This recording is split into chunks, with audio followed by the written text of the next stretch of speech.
Yeah, we're yes, we're live. We're live. We're live. I just right off the bat, Nick. Right, Right off the really, bat. really. I'm here with Production 101, guys, on in time. Charis. I am here with Care Bear Crane. Karis, how are you doing today? Thank you for joining. How you doing? Fan-freaking-tastic. I'm glutton for punishment. I'm trying not to get you demonetized today. I don't know if I'll succeed.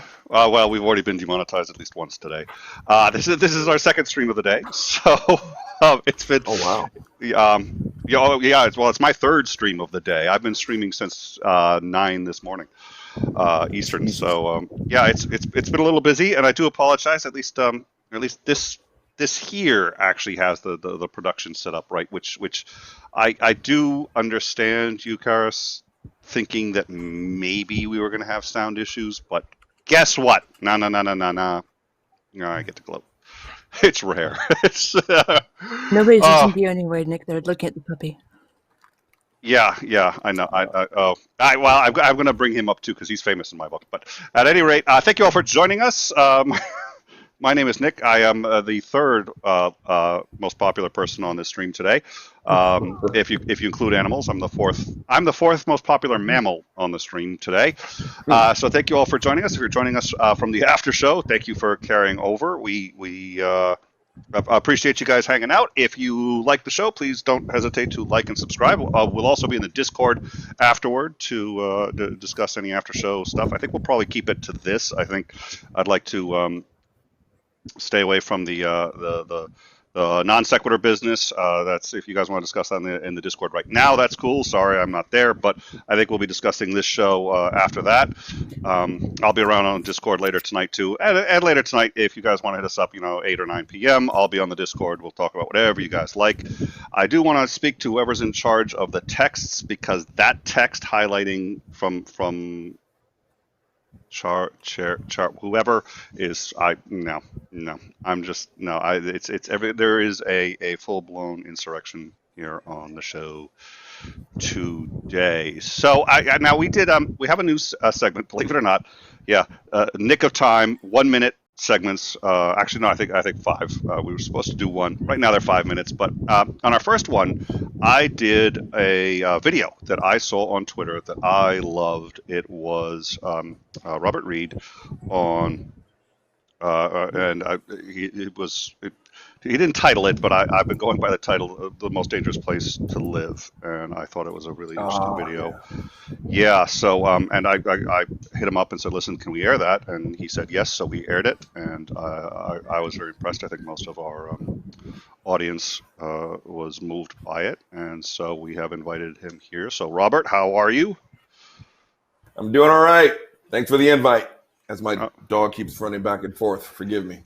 Well, no, your dog. But I've seen more of your dog than you recently. You've been doing a lot of these streams, but yeah, my favorite of all your videos is you just laying on the couch and the dog's licking your head, and you've got this dejected look, like really, I got to put up with this. And I've seen more of actually, it wasn't this dog though. I think it was. So this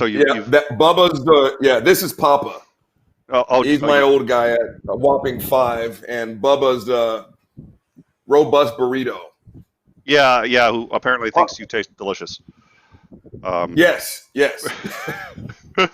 I'm pretty much just a guy who pays the mortgage, keeps food ready for him, keeps things going. This is their house. I'm just apparently lucky. It's the way it works out. Oh, dear Lord. Do they allow you to sublet? See, okay, right as you asked that, I was about to. He just licked my mouth. That was kind of disgusting. Oh. He's been needy. Well, I don't know what's going on. Things that happen on live shows, it's all right. Yeah. And hold on. Okay, so the ASPCA wants to talk to us. Michael Westby. I wasn't going to say it. Michael Westby says, quote, who thinks you taste It's delicious. delicious. And there Yeah. goes monetization. There goes the monetization. Oh, yep. YouTube, you have been demonetized for the next 365 millennia. Okay.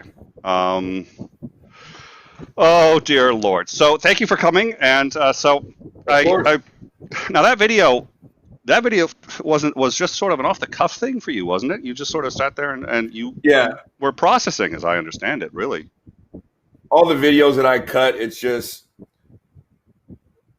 the moment it hits me, I sit down, I turn on the iPad, and I just rant for 2 minutes. I think it's better that way because up at this stage, I've always sat my boys down and ran it to them, and they didn't really seem to give a shit. So I just thought I would talk to everyone out there, and especially that one, the most dangerous place to live.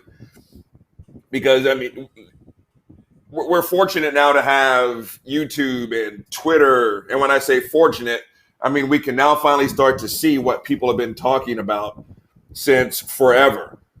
And shit, man, I've been at the same job for 2 decades plus now. The exact same conversations that are happening right now were the conversations I tried to have at work 23 years ago, and I literally got laughed at. You know, what do you have to complain about? You went to college on a full ride. You played the NFL. Your life seems to be, you're full of shit. You're just complaining. And now we're starting to see all this stuff because people are recording it and putting it on social media. And most dangerous place to live song and dance was just, I mean, fuck. If you don't think for 2 seconds that we live in 2 separate Americas, then you're just fucked in the skull. There's really no other way to put it. It's just, if you think for 2 seconds that blacks get the same treatment that whites get in the American justice system, you've been living in a bubble for entirely too long. And so again, when Jacob Blake was suspected of reaching for a weapon, they pumped him full of lead. Then you see all these other videos of a white dude literally beating the crap out of cops. Nothing. They don't even get handcuffs on them. It's like somehow they can do it for this person, but they can't do it for that. If you can give me an explanation that makes sense that doesn't include skin color, I'm all ears. Once you said that doesn't include skin color, I was out. But yeah. Well, I guess it's interesting. I think we're at an interesting intersection for it. I do think so. I have 2 daughters. I'm married, and you know, when I first started dating regularly, it was always difficult for me to understand a female perspective on things. And women would say, well, you know, I have to be worried about going to, you know, in a dark garage, you know, I'm worried. And there was something about it that because it wasn't an experience I lived, I always took it with a grain of salt. And then I got married, and I found someone that I really trust, and I trust in their judgment, and their experience. And they said, no, these things are real, and let me explain to you what my life is. And it's a very odd experience as a guy to realize that there's 50% of the population that's living a very different life. Absolutely. And to try to find, and so now I think there's sort of the same thing for in particular, especially white males and the lives of minorities.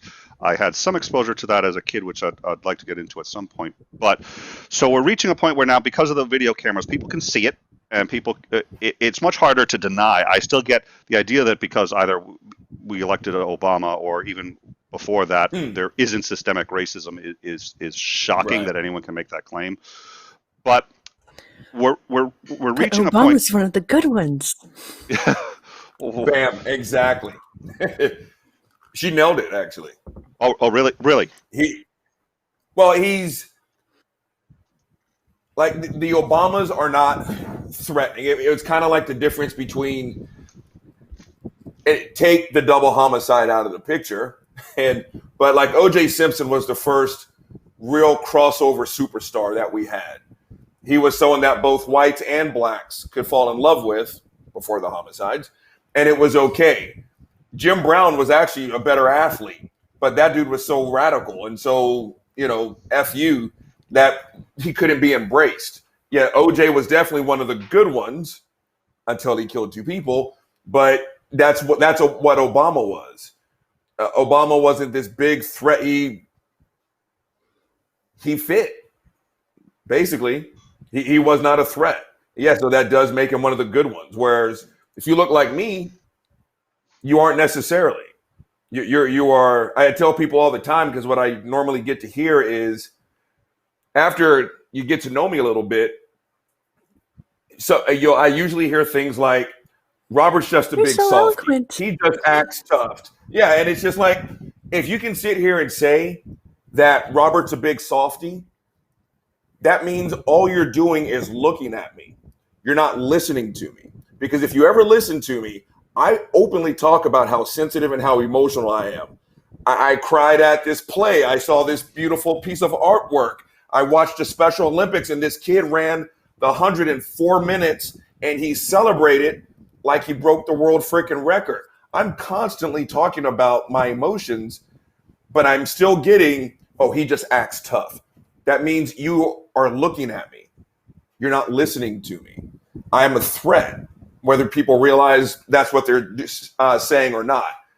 I look like I'm about to rip your throat out, when I'm more likely to help you across the street if I see that you need help. So it's just, I do not fit the, he's one of the good ones. I'm 6'3". I'm not a tiny guy. I look like a threat until you get to know me. And even then, people still will say, he just acts tough. I've never acted tough a day in my life. I've seen what tough looks like, and it looks freaking exhausting. I don't have that kind of time nor energy. Right? Again, I would much rather sit here and tell you that I cried at this beautiful movie than sit here and threaten to kick everyone's ass, which I have zero desire to do. So,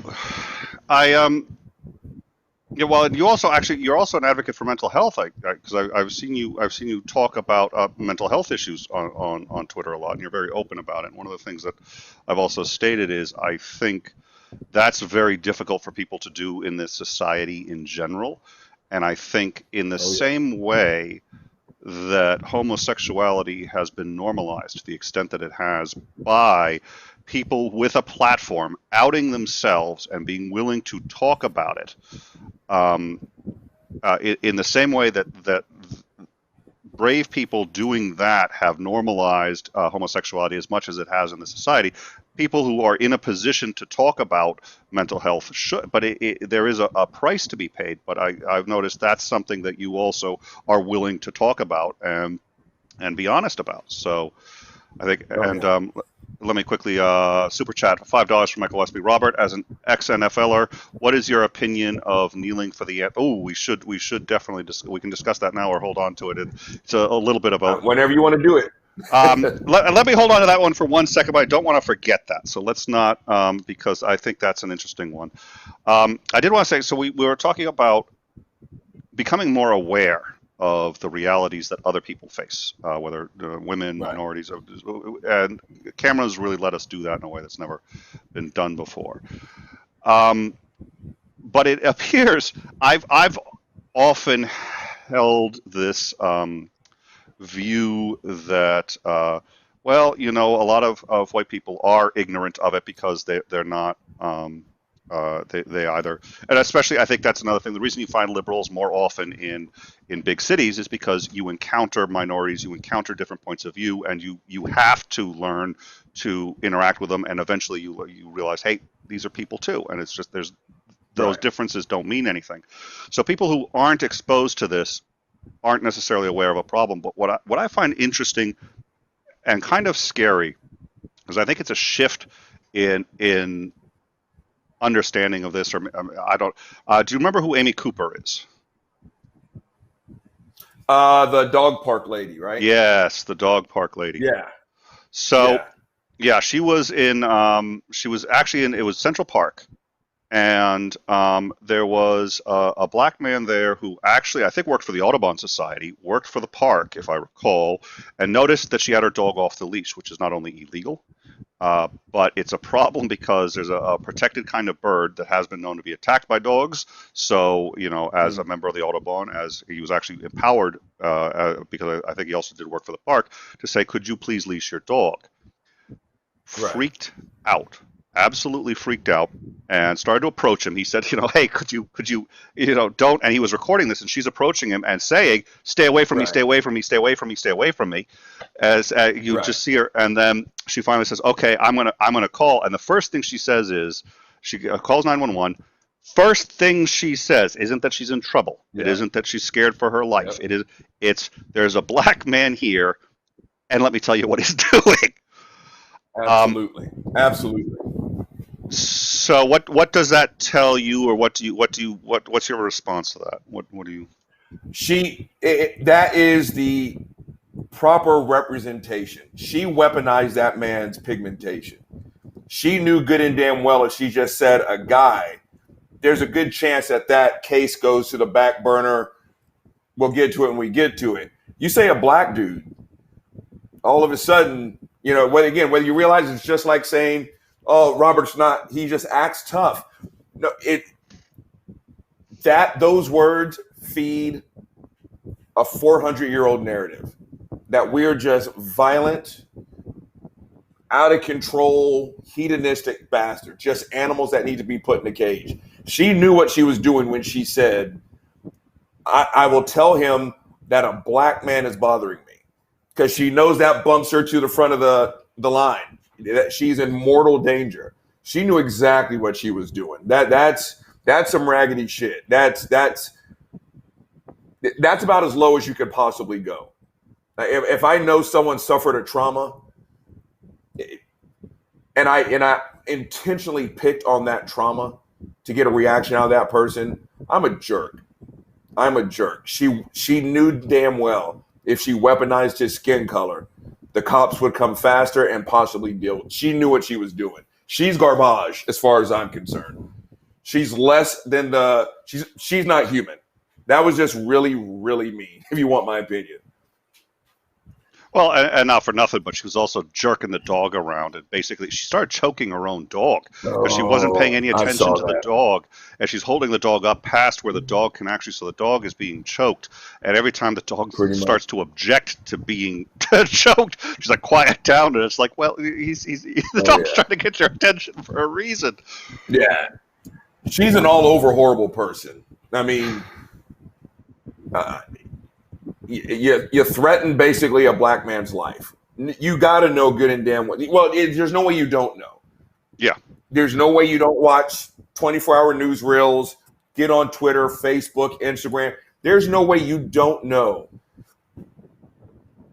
that, when the cops come, there's a chance that the black person, innocent or guilty, they're not going to be able to walk away from that moment. They're going straight to the morgue. Yeah. She tapped into a basic fear that has been sown into all of us. I remember Jesse Jackson? I was a kid when he said this, where he was either leaving an ATM or doing something, and he felt the presence of a group of people behind him. And when he turns around, he takes a sigh of relief because it's a group of white kids and not black ones. We've all been taught that black people are animals. I mean, black people are even guilty of falling into this trap. As per like Jesse Jackson, we rag ourselves. We all have been taught that black is bad. We all have been taught that. That's interesting. There was a man by the name of Nate Brody, who is a former New York police officer. Yeah, he a former New York police officer, prosecutor. Currently, he is a practicing lawyer. He also teaches. He was on Shannon Q's channel a while back, and that's sort of one of the things that he said too. Was, and I don't want to misquote him. I'm about 85% confident that this is what he said and how he said it. But if I double check with him on, but if I recall what he had said on her stream discussing a very similar issue was, if as an officer, if they knew that they were going to be dealing with a white suspect, they usually felt like they could handle it, and if it was a black suspect, even black officers would call in for extra backup. And absolutely. So, and he's streamed about a number of these issues. I think So it may behoove us to all come back on and have him on, because I think he's got a very unique perspective with these shootings, because he's been a police officer, he's been a prosecutor as well, and right. so I'd be interested to get his take on it.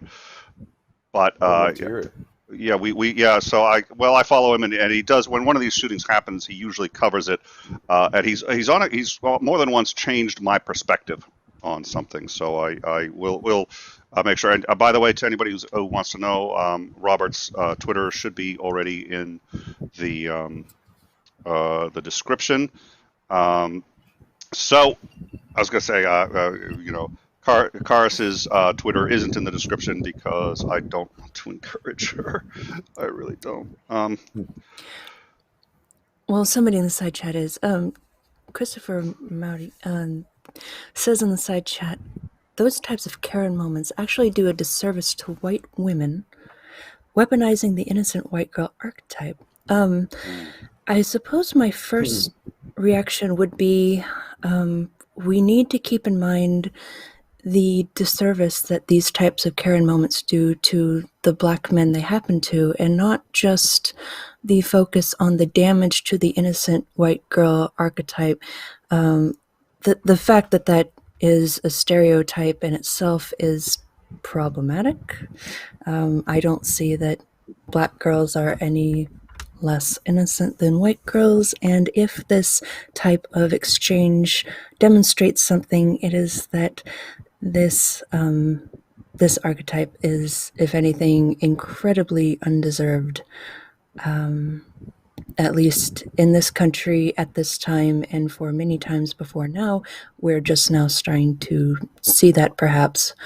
Though if she reacted like this instinctively, maybe we're not really just starting to see it. Maybe we've been raised with it, knowing this instinctively now, and because that's how she knew automatically to phrase it this way to the police. What is So a how Karen ignorant moment? are we? I don't even know what a Karen moment How is. ignorant are we of these issues? A Karen moment? Oh no! Somebody, will you guys fill Nick in on current events, please? Yeah, okay, yeah, because I don't have a co-host who could possibly film it, like explain things and like help, cover my ass. And you do not at few areas where you don't run a current events show. I'm sorry. Okay, so a Karen is a fairly new moniker for often middle-aged white women with a particular range of haircuts who would like to speak to your manager, which today would be me. I think we lost Cars. I don't know what happened, but her camera. Yeah, I don't know what happened. She's gone. Her it's been disconnected. You're such an ass. I don't know what happened. Don't scare me. Yeah, she's disconnected. Trust me. I don't. Right. I love being a producer. All right. It was Nick, Robert. He does this stuff. I don't. She blames me for all of these just random technical issues. That I'm just a very poor producer. Things just happen sometimes. Yeah, your hand's not on the switchboard, is it? Not in the slightest. No. Not at all. I don't appreciate the implication. There's an explanation. There's a brief explanation in the side chat for a Karen moment. Bragwin, I'm sorry if I'm mispronouncing your handle, because this is the day of YouTube. Handles must also be pronounced correctly. Karen moments are when a person, usually white and of the female persuasion, acts like an entitled ass and escalates the situation until it reaches 111 on the WTF scale. Okay. Again, often asking to speak to your manager. Which, again, today would be me. Wait, you're my manager today? How did that... I'd like to see your contract. I'm just saying. It's a given. Yeah, okay. All right. All right, well, so let's see. I think... Okay, that good. I'm glad we got that explanation. Yes, now I know. Okay. I run a news show. Culture is a little beyond me. Everyone send Nick links to definitions and examples of Karens. If you could do this, the community would greatly benefit, in time would benefit, and would be brought up to speed to 2020. Nick, you a little bit behind? Because if you are, join the club. I'm still learning all the catchphrases. I knew what a Karen was. See, Robert's with me. The other stuff, yeah, I got to get hip. I really do. I am almost 50, but somewhere down the line, I'm like going on 105. I am a crank. I am one sweater and a rocking chair away. What's that? You guys are part of the silent generation. I'm a millennial. The silent, don't worry, you guys will get old someday too. Yeah. All right. So let's actually. So I want to. There's a couple of different things I'd love to talk about. I do want to talk about sort of systemic racism because I think we've been talking about this sort of disconnect, and I think there are people who think that it doesn't exist or that its influence is insignificant, anywhere from redlining to, well, I think redlining is one of the ones that's most overlooked and important. But also, I do think Michael's tweet on the, or Michael's comment, super chat, which thank you for the super chat, Michael, by the way, super chats are about the only way we get monetized on this channel, because we cover topics that get us hit pretty hard on the YouTube. More than half our videos get demonetized. Well, okay, I was going to make a bad joke, but never mind. At any rate, and his comment was about the kneeling, which wasn't. Yeah, the kneeling for the games. So maybe start with that one and then go on if that sounds good. I'm all for it. I'm all for it. I think the people who are kind of going all in with the anti-protesting thing, the whole "don't put your politics into my sport," I just think that's a load of crap. Politics, religion, social issues have always been intertwined in sports. It's just a matter of is it the topics that you agree with? Because the exact same people who are sitting here saying, keep your politics out of my sport, those are the exact same people who didn't say a word when an insanely underqualified and unathletic Rush Limbaugh was part of the Monday Night Football announcing crew. That man, I am more qualified to do thoracic surgery than Rush Limbaugh is to talk about football. No one said a word. No one said. Dennis Miller, also hyper-conservative. That man was in the booth doing play-by-play next to a seasoned reporter. Dennis Miller, I promise you, could not run a lap if you paid him money. That guy didn't play football. But you've got a hyper-conservative man doing play-by-play on the longest-running TV show in the history of the United States, Monday Night Football. No one said a word with him. Tim Tebow jerked Jesus off after, during, and before every football game. No one, where was my keep? Not a peep. Colin Kaepernick takes a knee, and all of a sudden people are like, well, I'm not watching football anymore, which is fine. It's their choice. But you got to understand social issues in sports, social issues in entertainment, social issues in music have always walked hand in hand. Right. And so I 100% support the kneeling. But I also understand that there's a possible negative outcome, like Colin losing your job. Freedom of speech and expression does not mean freedom from consequence. I think it's bogus that he lost his job, but it was his right to protest. And anyone who says that, actually, if you say that's unpatriotic, then you don't understand what patriotism is. Right? He loves his country enough to see it change for the better. And if all you're worried about is him taking a knee versus why he's taking a knee, that says something about you.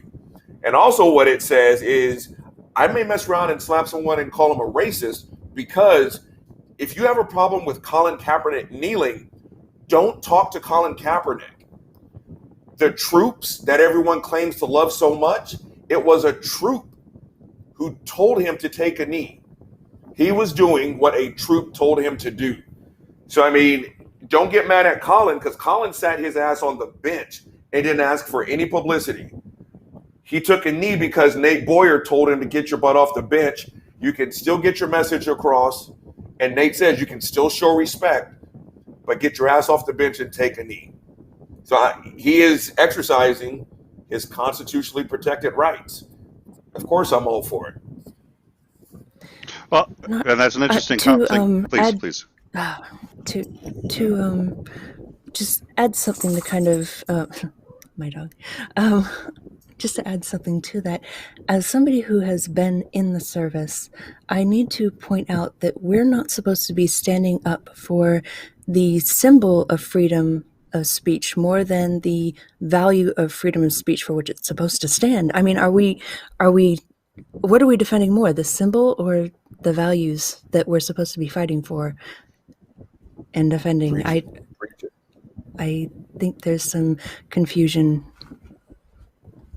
I think there's some manufactured and false patriotism, because the exact same people who are banging their chests, acting like Steve Rogers after he took the super soldier serum, I promise you, 6 years ago, if you would have lined up 100 patriots 6 years ago and asked them about the United States flag code, 80% would say, what's a flag code? Right? I've been to people's houses. I've been to people's luxury boxes. I've been to games that I have not played in. And 6 to 7 years ago, people could not be bothered to interrupt their intellectually vapid conversations to stand for the national anthem. They were still serving hot dogs and overpriced beers during the national anthem. And that line stretched all the way to the damn bathroom. Right? This is fake.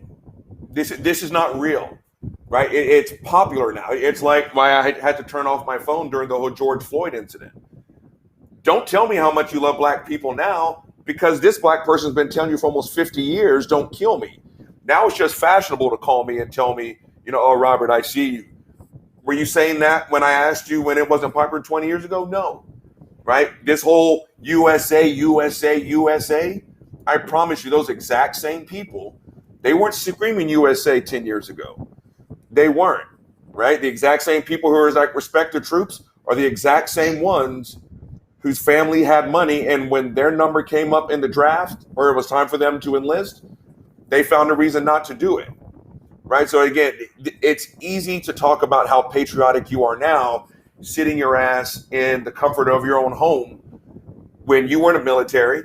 You weren't a military kid, and just 6 years ago, you didn't even know we had a flag code. Now everyone's a constitutional attorney, right? If you weren't doing it then, stop faking it now, because in 6 months, you're going to move on to something else to brag about. Another tragedy. So no, I don't buy this whole USA, USA crap. I'm old enough to remember when people didn't give a shit. And that wasn't but 5 years ago, 6 years ago tops.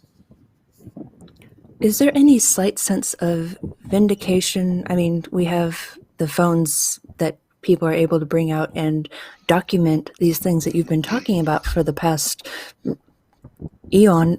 I just made a comment on age that was unintentional. You can get back at me for it later.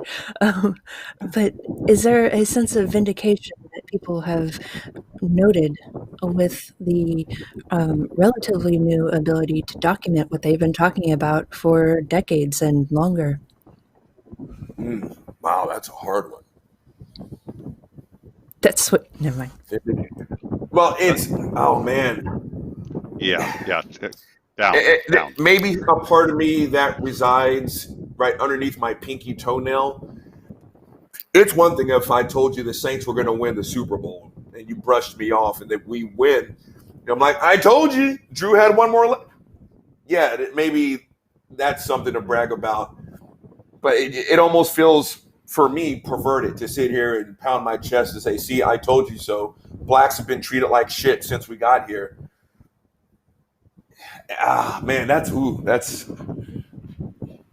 you know what? Yeah, I'll say there's a little vindication because, yeah, we've all been saying this. We've all been saying it.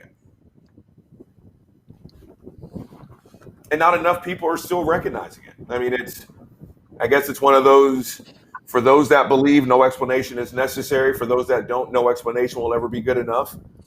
I mean, when you can see a man getting choked in the streets, and your first thing is to say that's actually police policy, or to say, well, actually he died of a drug overdose. If you are talking about everything but a grown-ass man being tortured in the middle of the street in broad daylight, and you come up with 5 other talking points, again, for those that believe, again, there's no explanation is necessary. I guess certain people are just going to have to go away in order for us to get the point across. I think there's something to, I guess my next thought would be, if you are avoiding something to that extent, it shows you're aware of it, because you can't not be aware of something and dance around it so precisely. Oh, yeah. I mean, I remember, because I still like to torture myself, watching Fox, and I remember Bowtie Guy. Tucker Carlson said it once, and I think Laura Ingraham said it, where they actually openly said, in such and such a year, that whites will be the minority. Tucker did a piece about a certain neighborhood whose demographics were changing, and there were more minorities and less white people, and both of them sat there and bitched and complained about being the minority, which tells me you know how fucked up it is. And you just acknowledged it. Well, whites don't want to become the minority. You know the stuff is bad. You just won't admit it. Because if you would admit it, you would realize that maybe, just maybe, I mean, hell, I won't be alive for it. Maybe the tables will turn. Maybe the white people will be the ones having to shovel shit instead of us. And so when they sat there and said, well, I mean, whites are going to be the minority, and they started panicking, I was like, so you know it's bad. You know that it is bad. You don't want to switch places. Well, people know. People don't want to admit. I think they know more than they admit. I think that's true. I think they're also concerned that as the minority, the other minority races, once whites are a minority, the other races may have a memory. Oh, yeah. Oh, yeah. You know, that's a great way to put it. I think people like the Tuckers, the Lores, or whichever one of the blonde hosts said whatever they said. Yeah, you're right. I think they are afraid. Man, I hope when I am part of the 10% versus the 90%, I hope they don't treat my family as bad as we've treated others.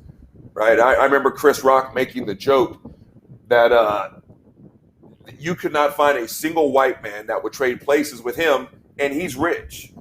Right? It's just like, you know that there's a struggle. If you've made it past the 6th grade, if you've read Uncle Tom's Cabin, if you're old enough to remember when Roots came on in 1970, you know there's a problem. It's just a matter of, 1, are you willing to admit it? And 2, what kind of effort are you willing to put forth to help bring about a solution? But anyone who sits here and tells me that actually was my next question. Mine too. So, Karis, go. My next question was going to be, when it comes to, you spoke of effort, and that touched on what I was going to say. When it comes to this alleged blindness, I say alleged because I have my doubts. But when it comes to this alleged blindness to these issues amongst large groups of people, what might you say are some likely solutions that this effort could be put into to alleviate some of this, if it can be? Like, what can my white brothers and sisters do? Or any? I think that's a subset of it. So what's the overall answer? How do we improve things? I think would be how whoever can make said efforts. What might those efforts be? First and foremost, admit that there's a problem. If there's one thing AA and NA got right, is you can't solve it unless you admit it's there. Right? If you're pounding 27 beers before 9 a.m., but you think that's normal, you're not ready to kick the habit. So first and foremost, when someone, I mean, Nick, when you were talking about your perspective changed when you had ladies in your life, and now you can kind of see the world through someone else's eyes. Like, oh shit, I've had the exact same experience as a women's self-defense teacher. I always tell them, I always learn more from you than you could ever learn from me. I had no idea what it's like being 5'2" and 104 pounds soaking wet. To have to text your boyfriend for the entirety of a 4-mile jog because you're afraid someone's going to do something. I didn't have that vision. And so when someone who's black tells someone who's white, this is what I experience in this country, we need to get to a point where we say, I'm willing to listen, right? Because we're not lying. We're not lying. We haven't been lying. And the second thing is, and I've been saying this since I first started doing those videos when the whole George Floyd thing happened. However you want to define, whenever this is all said and done with, however you want to define that, if you look around and you still have the same circle of friends, you haven't done it right. You need to start dropping friends, because we all have that friend. If you're a guy, you got that one guy friend who stops just short of calling a woman a C word, cracks that really inappropriate joke and makes that comment about go get me a sandwich. And we all just kind of, that's just John. No. You give John two options. Step your game up or get the F out. We're no longer friends. When you've got that friend who stops just short of calling someone the N-word, cracks a racial joke, I can't do it by myself. I actually need my white brothers and sisters to step up. You need to tell that person that is no longer acceptable. And if you keep on this path because you don't think it's really all that bad, we're going to isolate you and we're going to cut you out like a cancer, because that's exactly what you are to this society. When I get up and say it, I'm just a complaining ass Negro. When a white dude says it, when a white woman says it, it carries weight. Because I mean,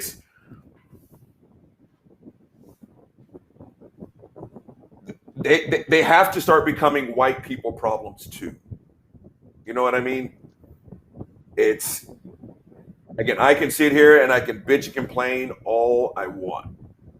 But until my white brothers and sisters realize not only is it your problem as well, it's going to negatively affect you as well. Right? I mean, look how splintered we are as a country right now. Jesus. We can't even agree that a man kneeling on another man's neck is bad. We still argue over that. We're still arguing on whether Jacob Blake deserves 7 shots in the back. When Botham Jean was shot in his own damn apartment, we still have people to say, well, why didn't he just do what she said? We are splintered as a country because we can't see eye to eye on simple as conversation topics. And so until black pain becomes white pain, we're going to keep going down this road. Just like you and me, Nick, we've had our visions changed. Women pain has become our pain. You've got kids. I teach that self-defense class, and I bet you've experienced it too. I can't tell you the number of times I've sat with a lady and just cried my eyes out because the lady that I taught last week, this lady's story told that lady's story. I need you to hold my beer. And she tells me something so violently disgusting that she starts crying. We both sit down and cry. Her pain is now my pain. Now I understand. Now I understand. And so when someone who looks like me says, you know, that cop followed me for 4 miles. I was so stressed out. I literally had to pull over because I can't stand having a cop car behind me because I remember what happened to this person, to that person, to that person. And until my white brothers and sisters sit down and cry with me versus saying, oh, Robert, that happens to everybody, we're going to keep running the same lap around the same fucking track. We all need to jump in this boat together. My pain is your pain and vice versa. If we're all supposed to be part of the human race, then let's start fucking acting like it. I'll throw punches for you. Comes down to empathy. For me. Bam. Really comes empathy. I guess I'm not, because there are people who are wanting to be allies, and there are some who have made themselves allies, and it's good for us to be allies and such. But there are some things that we can do that might do more harm than good, and we may not know what those things are. And I was wondering if you might clue us in. All right. I remember I used to work with a guy during the summer It's the only time an NCAA athlete's allowed to work. Dan, and it was the early 90s, and so we were just starting to talk about the topic of being gay. And back then, it was still a choice. It's abomination, all that crap. Dan went out of his way to befriend gay people simply because they were gay. And I remember telling him, to me, that is no different than calling them figs. Talking down about calling it a lifestyle versus a sexual orientation. If you are simply collecting black friends to say that you've got black friends, you are no different than someone who calls me the N-word. Again, if you're going to get in this boat with me, it's because you're going to do just as much rowing. So if there's something that could be negative for people trying to quote unquote help, don't collect us. We're not pawn pieces. I'm not a glass figurine. I'm a human being. If you're going to do it, get your hands dirty. Get in there and march next to me. March by yourself. Tell people to shut the fuck up when they tell racial jokes.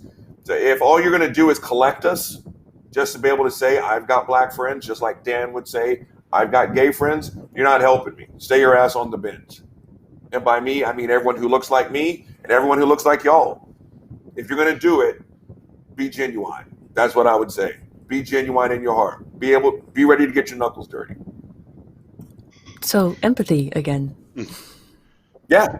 It's funny how a lot of problems would be stinking solved if for half a second you can at least imagine what it's like to put on someone else's coat.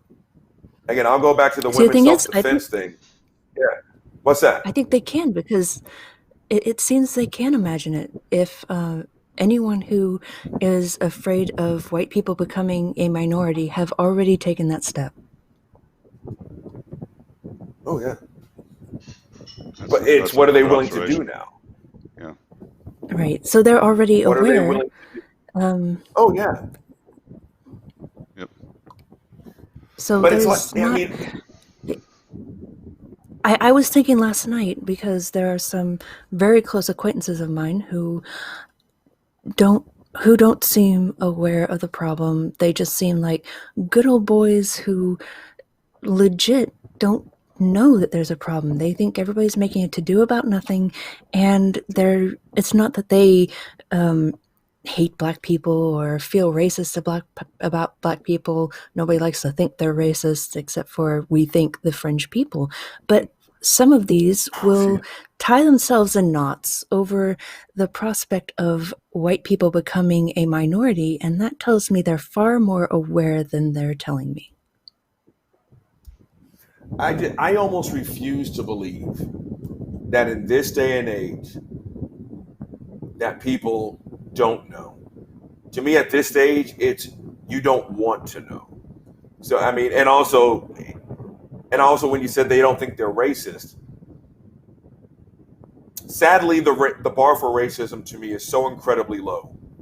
Just right. I mean, when people are defending Trump, saying there's no way he can be a racist, but then they show him with pictures with Leon Spinks, Michael Jackson. Apparently, he dated a black supermodel. If that's what you think makes you not a racist, you couldn't be more wrong. Especially in his case, because at that point, those are collector's items. Those are A-list celebrities that do nothing but keep him in the forefront. What about the black guy and black woman that are cleaning Trump Towers? Do you know their name? Did you give them a Christmas gift? Do you ask them about their kids? And so racism is, I didn't call someone the N-word today, bam, I'm the second coming of Martin Luther King. Being, at this stage of the game, if you are claimed to be unaware, to me that is racist. Because there's no way you can't be aware. Unless you're one of these people who are living in the Amazon with no internet connection or TV at all whatsoever, there's no way you live in this country and you are not aware that racism is real. It's just a simple matter of, do you want to admit it? And if you ask me, the same people who sit there that it's not happening, they're probably the biggest perpetrators of it. Because admitting that racism is real probably means you've done some fucked up shit yourself. You have to face your demons. Yeah. Just like I tell this story all the time. There's a lady at the gym where I work. She literally comes up to my chest Have I ever hit a woman? Hell no. Have I ever called a woman the B word or the C? Hell no, I haven't. I thought I was cool. She grabbed me by my shirt.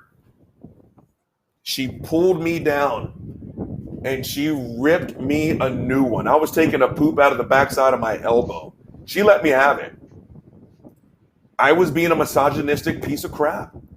My language was disgusting, but that's all I knew.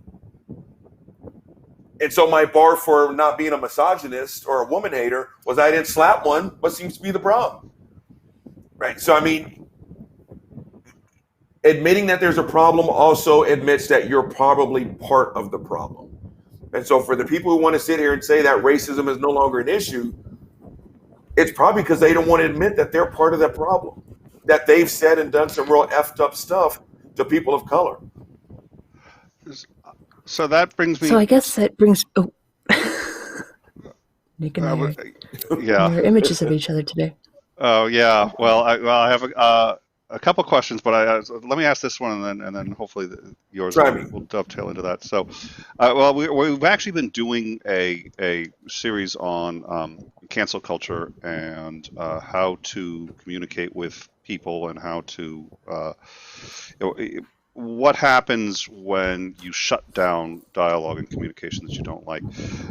There's a contention that I have that, while I think you've made excellent points, I think one thing that we should probably try to do is take out language like racism when possible. I think sometimes, you just have to call a spade a spade. But I think what happens is people get so afraid of being called racist that they won't speak their views honestly, and then it's very hard to challenge them, and it's very hard to get them to see the other side because they're already in defense mode. Does that position mean anything to you? Do you agree, disagree? I see exactly where you're coming from. And you're right. Dropping the word racism or racist on somebody usually means they're getting ready to shut down. But here's the way I see it. That thing that was floating in my toilet this morning, brown, about 6 inches long, smelled terrible, I can call that a bouquet of roses all I want. It's not a bouquet of roses, right? Sometimes you just have, and when I say sometimes, I'm saying the overwhelming majority of times, you need to hear that you're doing some racist crap. And yes, it may hurt your feelings. Yes, it may make you go into a shell. But I'm going to be honest with you. I don't care at this stage at other people's feelings. Because while John Doe across the street is afraid of me calling him a racist, I'm afraid of dying for going 37 and a 35. So I don't have time to jerk around and sit here and be like, oh, well, what you kind of said was, we just have two different fears. I'm literally afraid of dying, and this person's afraid of being called a name. Now, if I just have to weigh those things out, my life means more than your feelings. And so if you say something effed up, I'm going to call you a racist, or I'm going to say that was some racist ass shit. You may not be David Duke level racist, but your attitude is along those lines. So I hear what you're saying, and you're right. Some people will shut down. But again, I just don't have that time, nor do I have that luxury. Someone's afraid of getting their feelings hurt. I'm afraid of dying. I'm not messing around. Karis, what was your point? Not really a point, more of a question. I see that there's a little bit of pushback from one or two individuals in the side chat against some of the things you've been saying, or perhaps distractions from them. And I was wondering, with your with what you say on social media, what would you say are some of the most common objections you might get, and from which demographics do they seem to be coming from on average? Perhaps that second question is unimportant, perhaps it isn't, but I'm seeing some very common ones in the side chat here. I can't see the side chat. What are they saying? Okay. But did I not send you? I can send you a link if you'd like to. If that it may be a little late. There's one comment that says, and a white guy got killed in basically the same way that George Floyd did. Nobody cared because he wasn't black. There's a bit of a misunderstanding of what the topic is. Right now, we're talking about the plights of people of color. If we would like to talk about crimes against white people, that can certainly be spoken of, but let's try to stay on topic here. That people forget what the topic is. Yeah. Well, with comments like that, that to me, that's like the all lives matter thing. Yeah. It to me, that attitude, that tone it's not of like voice, it is. Well, it is. It's like, I wonder where the all lives matter chants were when they killed Emmett Till. I was at 90 minutes from my house. They drugged James Byrd by his neck, not till he was dead, but till his head separated from his body. No one was screaming all lives matter. To me, the all lives matter. And what about the white crime over there? It's the white American system is afraid to share the spotlight, even when that spotlight is shitty. All we're saying is, take a look. Our cause is important. And then you get people saying, well, what about mine? Here's the difference. Both lives lost are tragic. Absolutely, positively tragic. George Floyd's death does not weigh more because he is black. This has been the way we have been treated since we got here. It is sewn into the fabric of this society. And if you think I'm lying, just go back till the 40s or 50s when they used to hang black people from trees. You got about 40 white people smiling like they're pointing to a damn piñata. That picture gets put in the newspaper the next day. Do you know how many arrests were made from those pictures? 0. This is a systemic problem. So yes, I'm sure a white guy did suffer. Yes, I think it's terrible. Yes, I think those cops who killed Floyd and whoever this white dude is should go to jail and be buried underneath the prison. Over here, we're talking about a systemic problem. Just because my dad had prostate cancer and I wear a blue ribbon doesn't mean I'm saying fuck breast cancer. So when people bring up, well, what about this white dude? If you want me to keep it real, what about him? What do you want to know? Right? And to answer your question about kind of what the common kickbacks I get, it's stuff like that. I get told that police brutality is exaggerated. People want to kick out some stats to show me how safe it is for me to be a black person in this country, except they're white dudes living in the lap of luxury. So my common kickback is straight up denial or telling me that I'm wrong, that I'm not actually experiencing what it is I've experienced in my life, or my friends or my family. Those are my common kickbacks.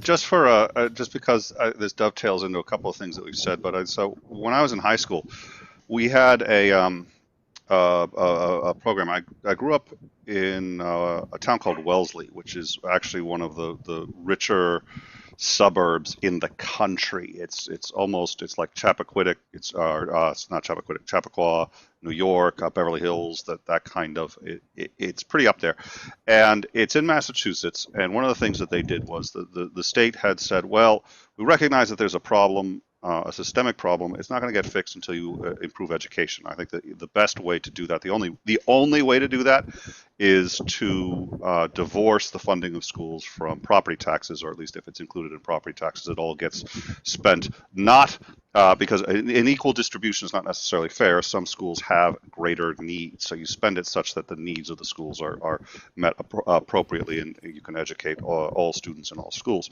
But until such time, one of the things that they decided to do was to bus in students from inner city Boston. These were all black students, and bus them into the school. And one of the things that happened was this created a whole bunch of problems.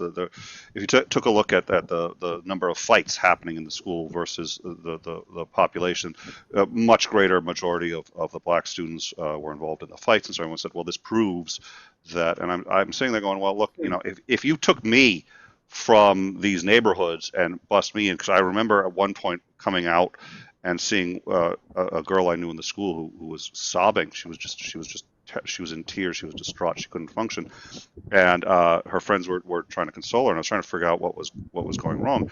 And the problem was that she had gotten the wrong color BMW for her 17th birthday.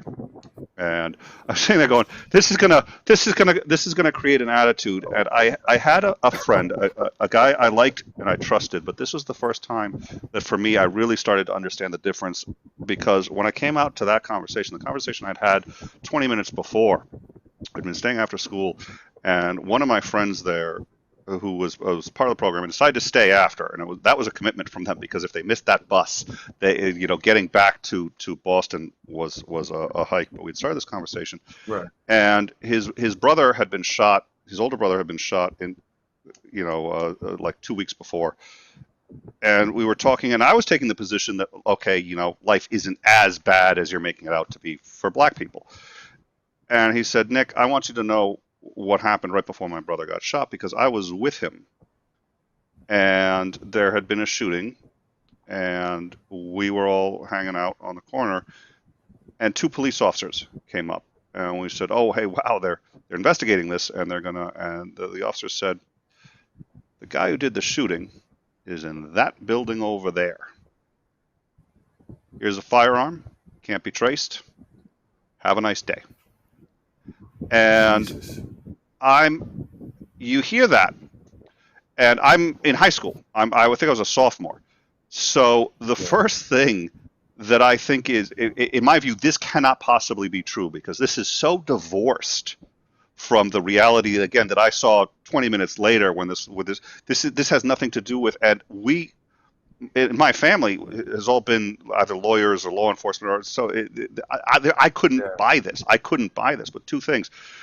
I trusted the guy who said it implicitly, and I as a creative writer and as someone who takes being able to make up stories quite seriously, you can't make something like that up on the fly unless you're just a sociopath, and he wasn't one. So I realized he was telling the truth, but I couldn't wrap my head around. And he was there. He's a sophomore in high school too, and he's there as his big brother. And I'm sitting there trying to figure out what they did. He said, "We took the gun, of course." And I'm just sitting there going, "Oh yeah." But again, it's because and they're all telling me about they go to sleep sometimes just hearing shootouts, and that was an experience I still have never actually. That was more than 20 years ago, and I haven't wrapped my head around. But that was the first time I realized there are different worlds than the one I'm exposed to, and it was, and that's the one where imagine trying to process that, and I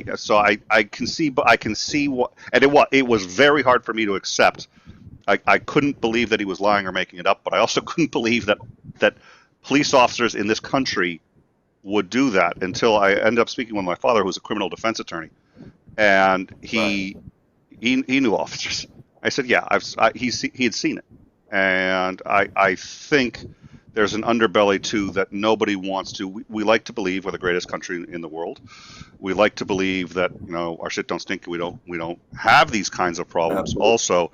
And I think a refusal to look at these ugly truths allow them to continue, and hurts all of us. And but that was the experience that A friend of mine actually wrote her dissertation on that. Go ahead. No. Garris, what's that? Oh, sorry. The importance of gangster rap from the 80s. If you just listen to bitches, hoes, gun, it's easy to get turned off and not catch the actual message. Those were your original poets. Right? We didn't know about some of the issues going on in the inner city until gangster rap came about and introduced us to stuff. 911 is a joke by Public Enemy. If you ever watched that video, you laughed. Flavor Flav's a total clown. And then you realize he's actually talking about something that actually happens. If you are in a nice neighborhood and you call 911 because you stubbed your toe, you won't be able to hang up the phone. They're already knocking on your door. They already have a surgeon ready to put your bam. If you are black, calling from the inner city, and you're like, okay, there's been a shootout, there's 5 people bleeding out in the streets, you got to get here right now. They may be there by tomorrow. And so, yeah, it's admitting that there is a problem, admitting that there could possibly be admitting that maybe you don't know half the shit that you think you know, right? You're blind. I remember my former brother-in-law stole his sister's car, went joyriding, wrapped her car around a concrete pillar under 183 in North Austin. He was touch and go for a long time. Every day, because we all had to carry our cell phones, like, he's not going to make it. You need to come and say goodbye.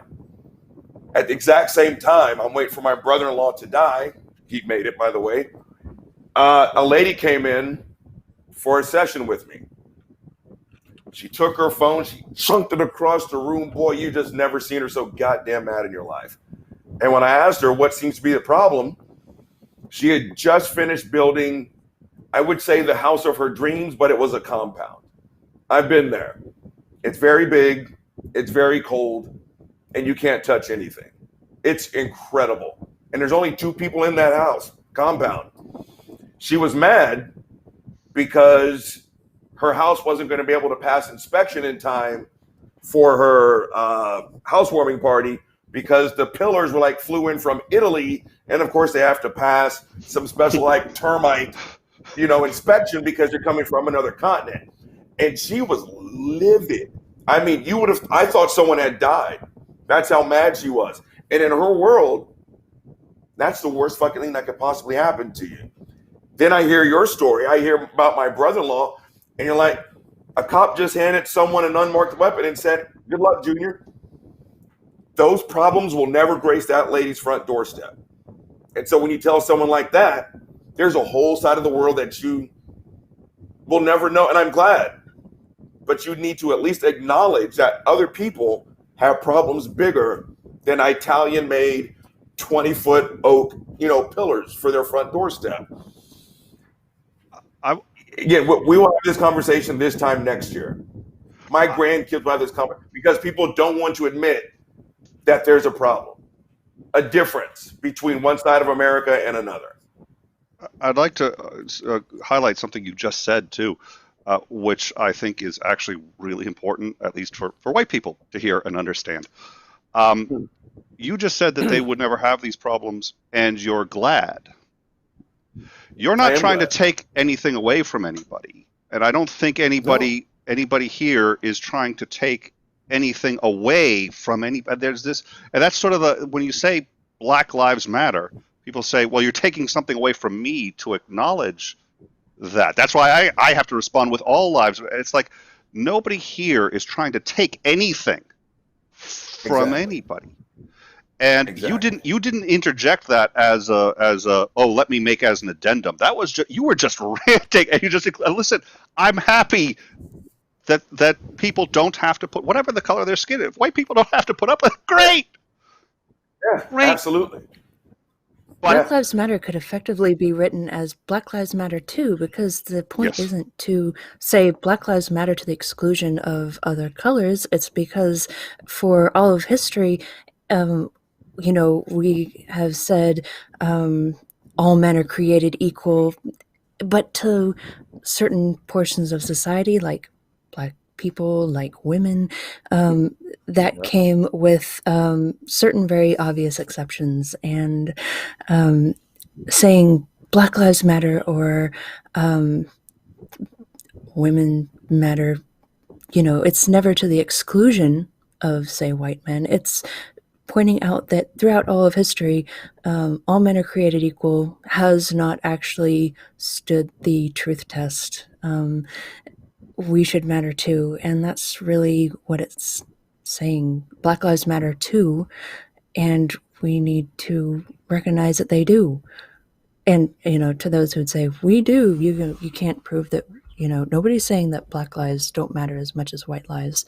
Nobody would say it. Most people wouldn't say it, but when you're making a big deal out of this person was killed, he's a white person, And you're making a big deal of that and forgetting that the issue isn't just that, and I say just very loosely, isn't just that a black person was killed by a cop.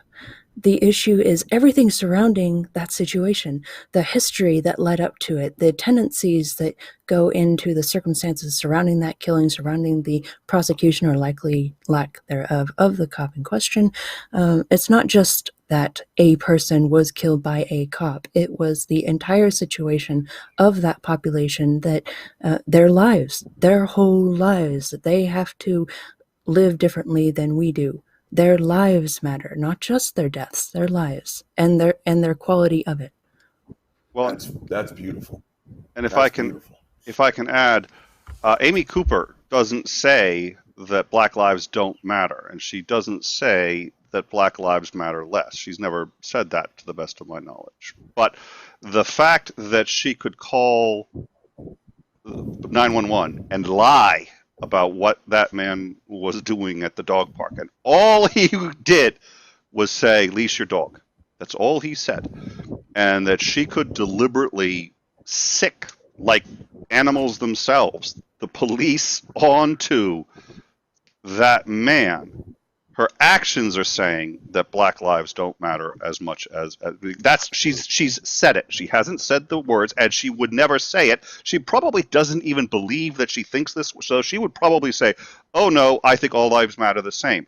But when she's at a park and takes a stranger who has done nothing aggressive, and after going up, rushing him in the face, I mean, the footage, I was more scared of her than, I mean, I was sitting there going, if a woman came up to me like that, I'd be, because she seemed wild to me. And here she is weaponizing something that must only say, in fact, that the only person that matters is her. And I don't think should have done that if it had been anybody else but a Black man. So she said it. And the fact that she seemed to instinctively know that saying first thing, like it was the main point, that this was a Black man, shows that she knew there was a situation which would lend her, what she was saying, more credibility to perhaps the I don't know, dispatch. I don't know. Who does she think is going to be responding favorably to what she just said? She apparently thought enough people would, that she'd get more attention for it. And that shows just how different Black lives can be. And that matters, not just their deaths, but their lives and what they have to live with. They have to live with this shit. And I wish this conversation can happen everywhere, because it's refreshing. So I'll honestly say thank you to both of you for saying what it is that you just said. And Karis, I love your line. Yeah, my life matters. It's not just my death. And by mine, I mean all of us. That was beautiful. That needs to go on a damn Hallmark card. I'm not even close to joking to you. But my problem with kind of the conversation that's, going on in the United States right now, and I'll speak for where I live. Do you know I live apparently in the one place in the United damn States where no one has ever said the N-word, where no one even knows anyone who says the N-word, where no one even knows anyone who's racist, and no one in their family's racist. That's amazing. There's a problem. Yeah. Isn't it? Yeah. Isn't it? People are like, "Oh, I've never said the N-word, Robert. I don't even know anyone." That's what I'm talking about. No one is willing, and when I say no one, I mean not enough people are willing to admit. And when people dig their heels in, it's probably you, right? Again, coming off the football field, anyone in the side chat who's old enough to remember 80s and 90s football, you were bred I was a baby to be a misogynistic asshole. Oh, why did you say that? Yeah. I don't. Yeah. I was literally a baby. Thank you very much. I was playing college football. Thank you. Thank you. Now I just noticed the gray in my facial hair just a little bit more. Yeah, look how pleased she is too. Yeah. She scored on both of us, man. Yeah. But in the 80s and the 90s, chicken. I'm a millennial, not Gen Z. You're. How about we will welcome you into the old people's fold? How about that? Okay. I'll go get You've got a very mature soul. Speak for yourself. I've got 3. I've got 3. You want one of mine? They may be a little bit tall for you, but you can use it as a crutch. I'll use it as a bow staff. You know, that was actually a great reference. Way to go. Do you know any bow? A little.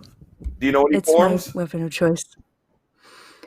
Of course Not it is. any actual forms, no. But, you know, I like just forget I was going to say that.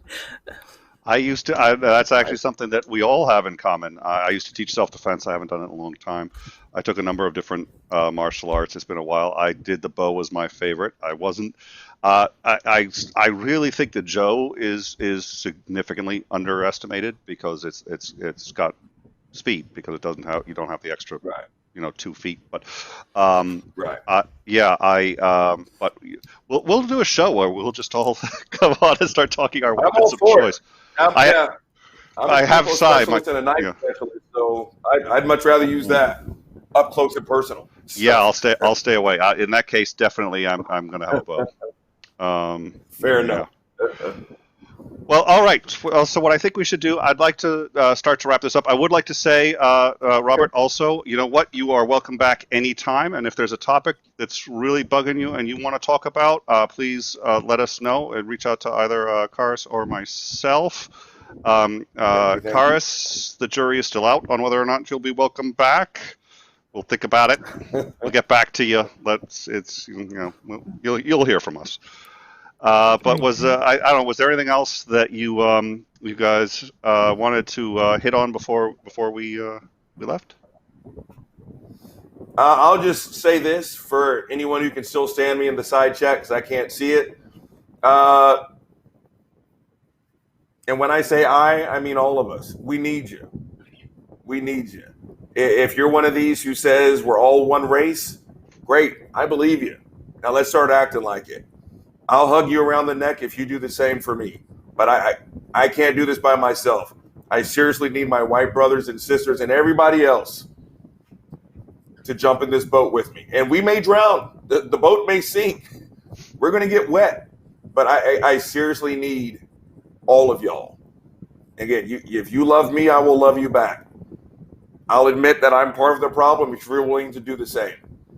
Right? But we're going to have to burn this thing down and rebuild it back. And I need all of y'all. So that's what I'll leave everybody with. All right. Well, thank you very much for coming. Thank you all for joining us. If you've reached it to the end, please like and subscribe if you like the show. That's a huge help, especially again since we demonetize basically. We get demonetized almost every other show. I will be in the Discord. There's in about very quick question. Oh, please. Yes. One very quick question. It just takes a 2-word answer. Let's see. Where did Robert Reed play in college? Oh, yes. University of Texas at Austin. There you go. All right. I'm a long one. All right. So I'll be in the Discord afterwards. Anybody else wants to join me, you can join me there. This is that is Andering, just as a correction. This is our 3rd show in 2 days. But what do we have next? We have... Oh, dear Lord. It's actually probably right up on the calendar up there. We've got... we're going to have Skylar Fiction on for our next show. He will be discussing when to debate a racist, believe it or not. Actually, so that's... yeah. And then... and then we're also going to do On Writing, and whether there's going to be a co-host for that one has yet to be determined. Just saying. All right. Thank you all for joining us, and I'll catch you up on the Discord or on our next show. Thank you again, Robert, and we will most welcome you all soon.